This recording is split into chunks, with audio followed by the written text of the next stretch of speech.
Is Captain America's new plot to infiltrate Atlantis genius or suicidal? Well, let's find out together, shall we, as we hop into the pages of Invaders issue number 10 and find out. Alrighty then, so this issue opens up with yet another flashback, this time to the actual closing days of World War II. Bucky and the rest of the Allies have ended up going home, but Steve refuses to leave this small village in Italy. Captain America says he fears going home because, well, he's put home on a pedestal for so long now. What if it feels different? What if things have changed? What if he can't deal with his own demons left over from the war? Luckily, Namor is there, and a very uncharacteristically kind and sympathetic move says that if Captain America isn't ready to return to his home yet, maybe he would like to visit his in Atlantis. Steve is taken with the absolute beauty of this place, and Namor really hits home how important Atlantis is to him. How it is this land and this people that inspire him to fight the good fight, to be an invader, to be, well, a hero. Also, I mean, have you ever had Atlantean sushi? Just the freshest it's ever been, man. You just literally reach out and grab it. Now, in the present, Steve and Bucky had subjected their bodies to a potentially fatal procedure that would allow them to become Atlanteans. The plan goes off without a hitch, and Captain America and Winter Soldier are able to make it past the Atlantean blockades. Apparently, these guys are so used to frontal assaults, they never stop to consider spies and subterfuge. Also, I find it unintentionally hilarious that Atlantean Bucky can't bring his robot arm with him because, well, it's his most defining characteristic, and they would easily be able to tell, hey, that Atlantean is Winter Soldier if he had it. Now, our two heroes actually did have a mission, but it quickly gets thrown out the window when they hear the sounds of a man being tortured. That man turns out to be Morris Bench, aka the Hydro Man, who honestly I forgot that he was a part of this story in the beginning. The whole reason Namor has new powers to manipulate the waters because he stole them from Hydro Man.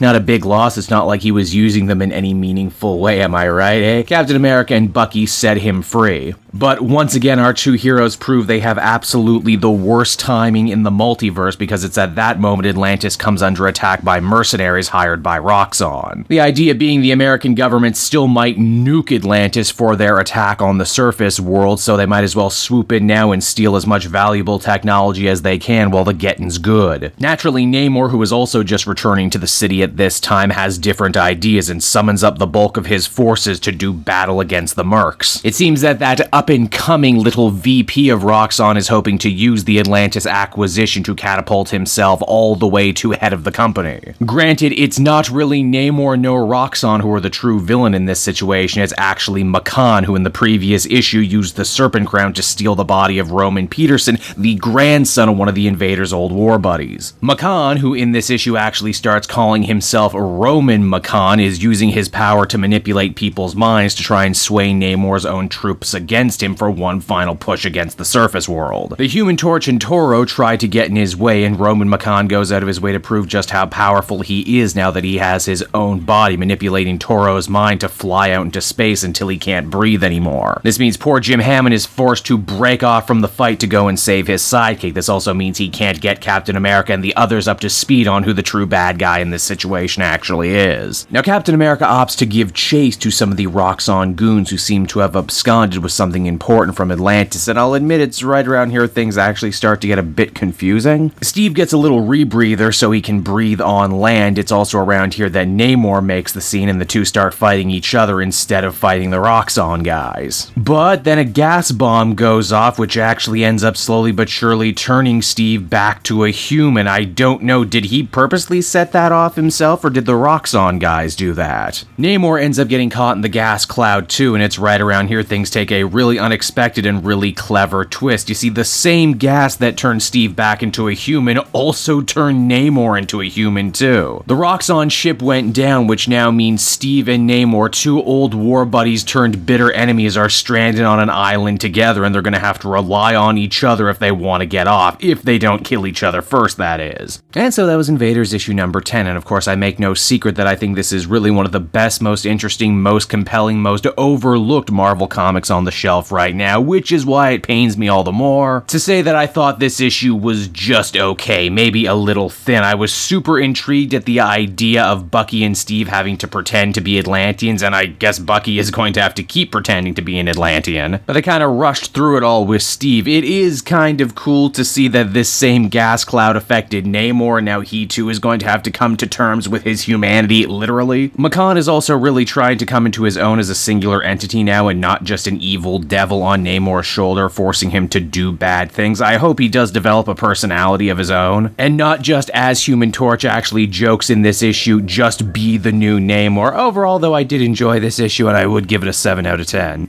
Hey there everyone, Cape Joel again, and I want to thank you so much for watching to the end of the video. As always, if you liked what you see, be sure to like, subscribe, comment. It really helps drive engagement and helps me out too. Also, if you are a patron, which you can become for as little as $1 a month, you will get exclusive content that no one else can ever see, and you'll get to see the Comic Multiverse podcast before anyone else too. You can check out all this and more down in the description. And until next time everyone, this has been Cape Joel, and I'll see you all next time. Cheers.